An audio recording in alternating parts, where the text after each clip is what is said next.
നിങ്ങൾ എവിടെയായിരുന്നാലും അലക്സ വഴി വോയിസ് കമാൻഡുകൾ ഉപയോഗിച്ച് ഞങ്ങളുടെ ഉൽപ്പന്നങ്ങൾ പ്രവർത്തിപ്പിക്കുവാൻ കഴിയുന്നതാണ്. Alexa, I'm home.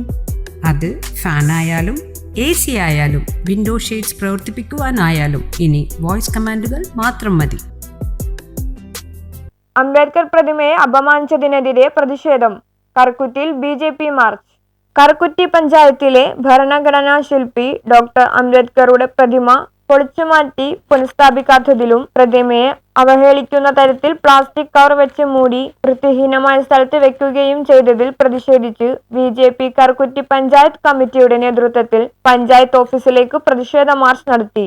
March police panchayat ഗേറ്റിന് മുൻപിൽ തടഞ്ഞു. ഭരണഘടനയെ തൊട്ട് പ്രതിജ്ഞ ചെയ്ത് അധികാരത്തിലെത്തിയ ജനപ്രതിനിധികൾ ഭരണഘടനയുടെ പിതാവ് ഡോക്ടർ അംബേദ്കറോട് ചെയ്ത അവഹേളനം ജനാധിപത്യ വിശ്വാസികളെ മനസ്സിന് മുറിപ്പെടുത്തുന്നതാണെന്നും ഭരണസമിതി പൊതുജനങ്ങളോട് മാപ്പ് പറയണമെന്ന് ഉദ്ഘാടനം ചെയ്തുകൊണ്ട് BJP അങ്കമാലി മണ്ഡലം പ്രസിഡന്റ് രാഹുൽ പാറക്കടവ് പറഞ്ഞു. BJP Karukutty panchayat committee president TP Ashokan, BJP ജില്ലാ വൈസ് പ്രസിഡന്റ് KV ബിന്ദു, ജില്ലാ സെക്രട്ടറി ഫ്രാൻസിസ് പൈനാട്, മണ്ഡലം സെക്രട്ടറിമാരായ VN സുഭാഷ്, പ്രദീപ് ശിവരാമൻ, അങ്കമാലി മുനിസിപ്പൽ കൗൺസിലർമാരായ AV രഘു, സന്ദീപ് ശങ്കർ, പഞ്ചായത്ത് ഭാരവാഹികളായ ബൈജു കരക്കാട്ടുവിള, അശോകൻ കാരമറ്റം തുടങ്ങിയവർ സംസാരിച്ചു. News bureau, Angamaly.